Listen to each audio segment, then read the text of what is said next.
Bueno, un placer estar aquí. Este es mi video. Mi nombre es Andrés Espinosa Gurto y este video es mi presentación para el programa de estudios de culturas originarias de América, para el seminario de estudios de las comunidades nativas americanas, afrodescendientes y latinas en los Estados Unidos. Me disculparán, pero tengo mis notas aquí. Y pues nada, quería agradecerles a todos aquí, a Casa de las Américas, a toda la gente que me ha apoyado. Esta es la tercera vez que presento en este coloquio. Una lástima no poder estar en La Habana, como en veces anteriores, pero siempre es un placer estar aquí. Y pues les agradezco mucho la invitación.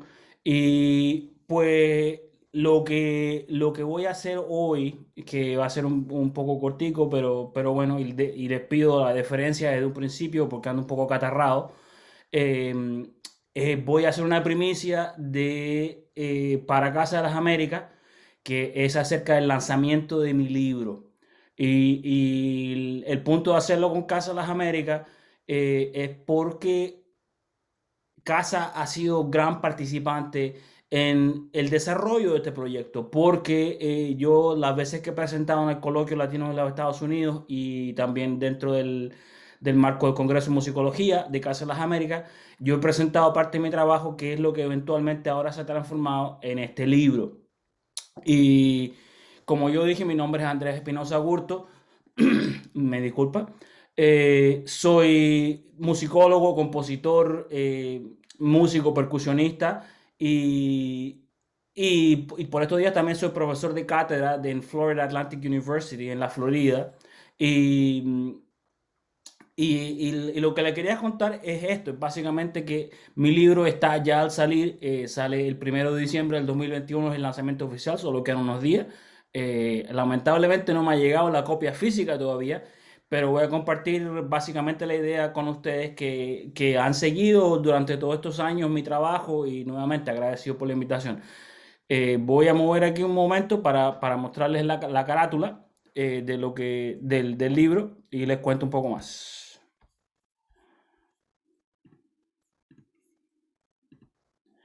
Aquí, como pueden ver, mi libro se llama Salsa Consciente, Políticas, Poéticas y Latinidad en el Metabarrio.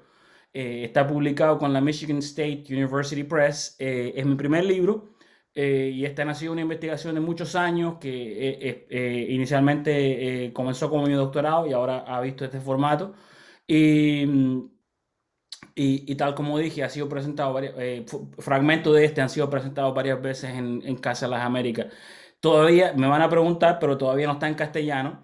Estoy trabajando en eso y estamos, entre otras cosas, buscando editorial, estamos trabajando con los traductores, etcétera, para lograr una mejor idea. Pero salsa consciente, políticas, poéticas y la latinidad en el metabarrio.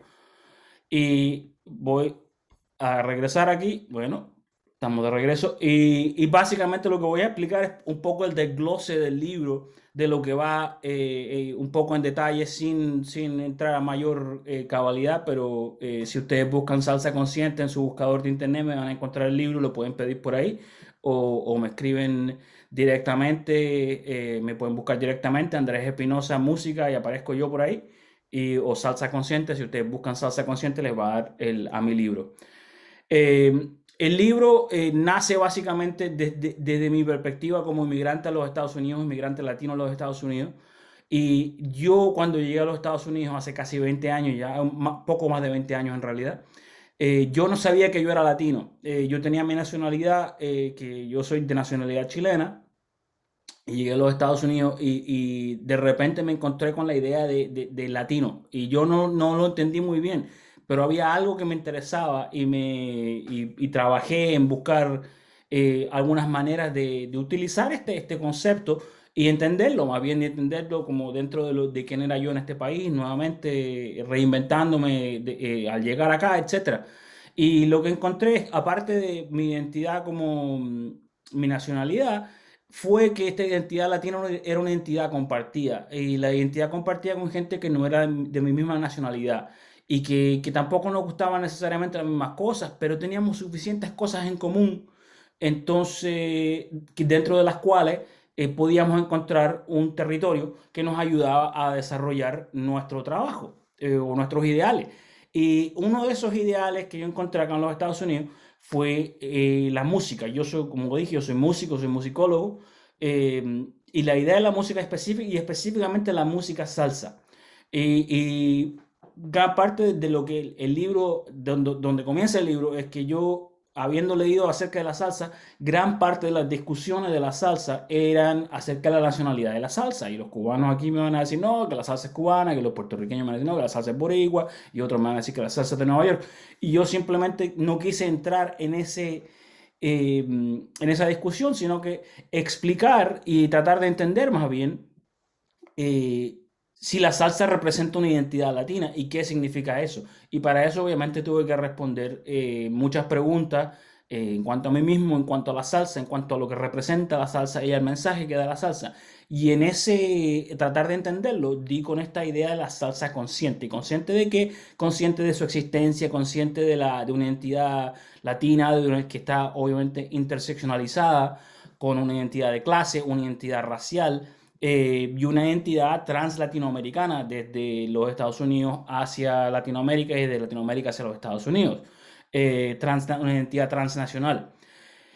Entonces, al tratar de explicar lo que es el concepto de latino, pues al menos en la salsa me encontré con el trabajo de Félix Padilla, el sociólogo Félix Padilla, que explica esta idea de la latinidad. Y la idea de la latinidad es cuando dos grupos de herencia hispana se encuentran el uno con el otro y comparten en un espacio neutro, que en este caso en el de Félix Padilla fue en los Estados Unidos, más específicamente en Chicago. Pero en mi caso lo empecé a investigar lo que pasó con lo respecto a esto, la latinidad, en el movimiento de la salsa en Nueva York, porque como sabemos, hay mucha discusión de que si hay músicos cubanos, que si los músicos cubanos trajeron esta música, los músicos puertorriqueños la siguieron, hay varios músicos dominicanos metidos ahí, hay gerentes italianos, hay un par de gente que nació en Nueva York, etcétera. Entonces, esta identidad de la música latina, por así decirlo, de la salsa como música latina, la empecé a ver desde este punto de vista de la latinidad.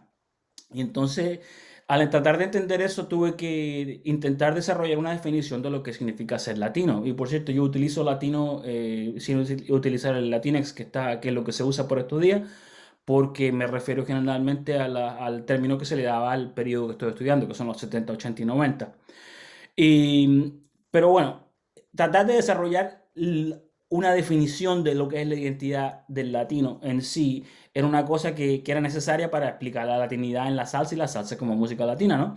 Entonces yo basé mi identidad de esto en tres ideales que los acabo de mencionar, pero vale la pena repetir, en la identidad racial, es decir, el asumir que el ser latino es una identidad mixta, es una identidad obviamente indígena, nativa española y en ciertos casos de descendencia arábiga o asiática, dependiendo de la persona, pero en general hablando, una identidad africana, nativa y española.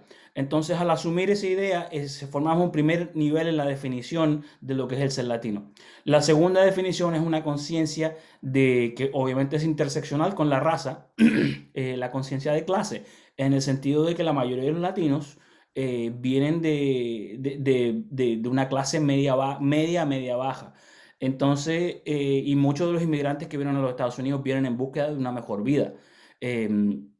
Entonces, al definir el latino como alguien que está racializado y a la vez es parte de una clase social muy directa, empecé a buscar esos tipos de temas en la música salsa. Empecé a mirar dónde fue que empezamos dentro de esta música desde un punto de vista de estudios culturales a buscar dónde empieza esto. Y el tercer nivel que yo encontré, que es el tercer nivel, que lo acabo de mencionar, es la idea de la transnacionalidad.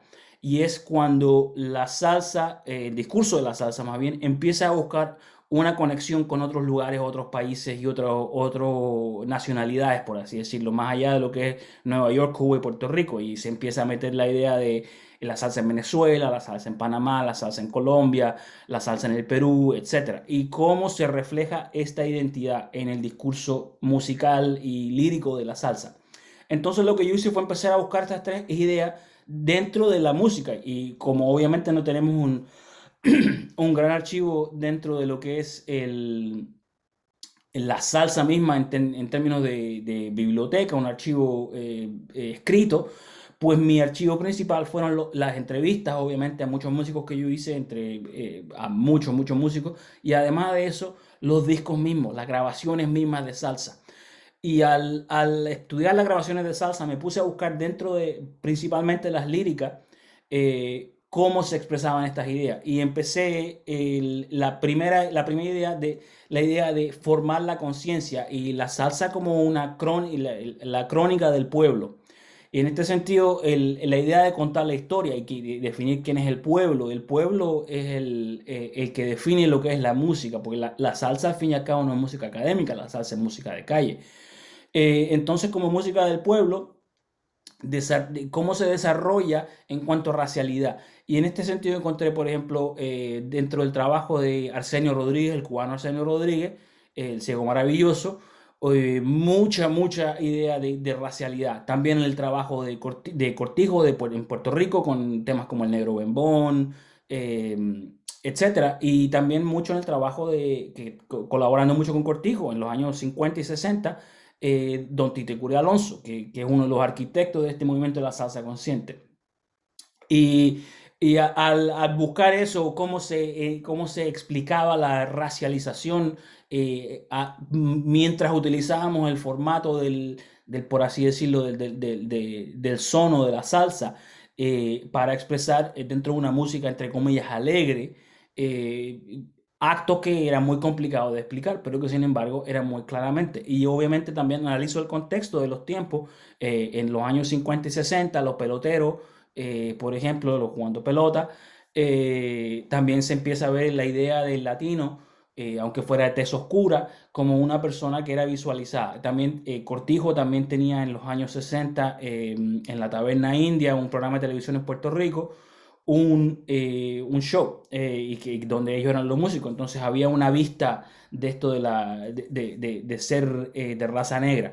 También esto obviamente se juega en conjunto con la idea de los derechos civiles en los Estados Unidos, los Black Panthers, etcétera.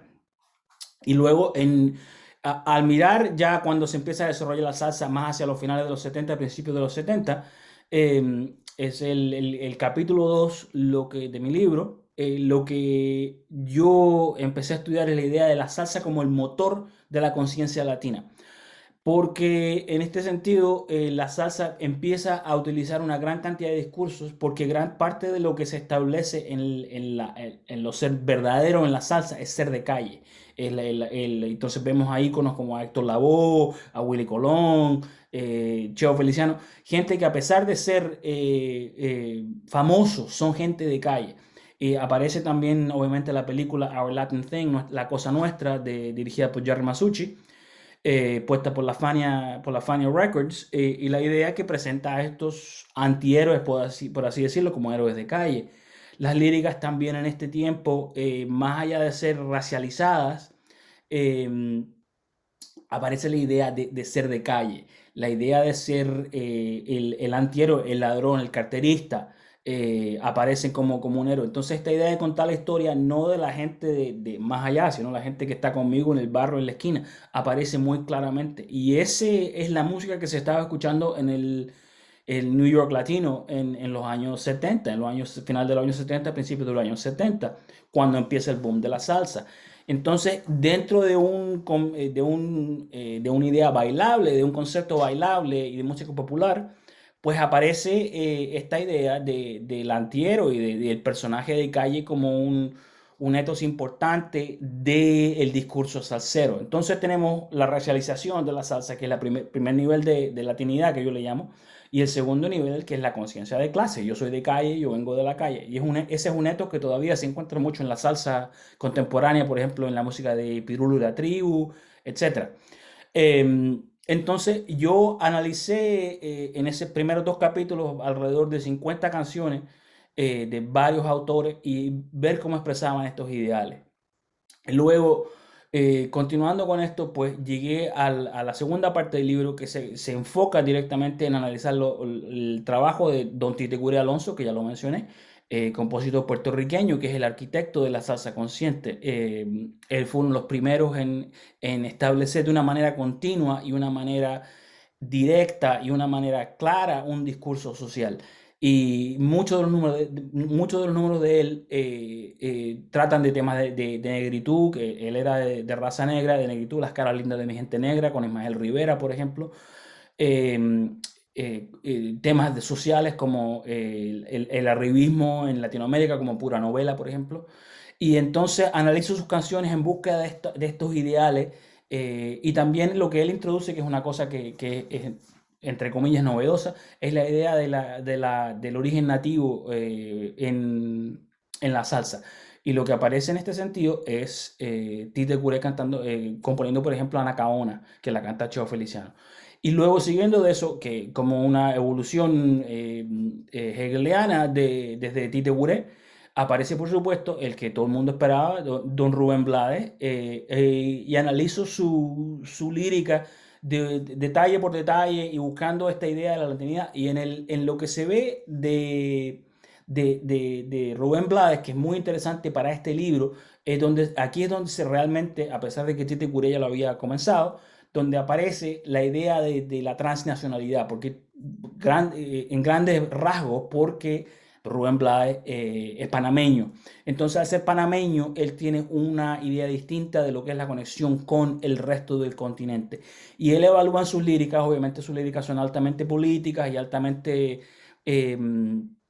una visión mundial muy grande y también mira cómo se desarrolla su trabajo desde un punto de vista político, pero a la vez social y a la vez de decir la lucha mía también es la lucha tuya. Y en eso que resonó muy fuerte, hubo un desarrollo que resonó muy fuerte en la América Latina, a partir específicamente del disco Siembra en el 1978. Recordemos que uno de los discos de salsa más vendidos, si no el más vendido a estas alturas, que tuvo gran éxito en Venezuela, Colombia y en Panamá específicamente. Y entonces, y esa música, y la música que está en plástico, la música que está plasmada perdón, en el disco Siembra, en números tales como Plástico, eh, donde se habla del materialismo, del consumismo, y se utiliza una interpelación como lo haría Althusser, decir, óyeme latino, escúchame, tú no te metas en esto porque nosotros somos una raza fuerte y tenemos que luchar. Y pues analizo en total dentro del libro unas 120 canciones. También analizo un poco hacia dónde se ha ido esto, que es hacia el hip hop consciente, el rap consciente en Latinoamérica con muchos grupos, Anita Tijoux, por ejemplo, que se me viene a la mente, que han seguido esta idea de plasmar conciencia y plasmar estos ideales dentro de la música. Residente Calle 13 viene a la mente. Y pues eso, esa es la idea básica. Yo los invito a que armemos una conversación aquí. Yo sé que se me está acabando el tiempo. Los invito a que hagamos una conversación. Es un placer estar aquí. Mi libro, nuevamente, voy a poner eh, la cubierta de mi libro, aquí lo pueden ver. Salsa Consciente, Políticas, Poéticas y Latinidad en el Metabarrio. Y si quieren enviarme un correo o hablarme, me pueden encontrar bastante fácil, preguntarme qué cosa es el metabarrio, porque está bien interesante eso. Y como siempre es un placer, agradecidísimo a casa, agradecido a todo el personal y para adelante que se puede. Un placer con todos.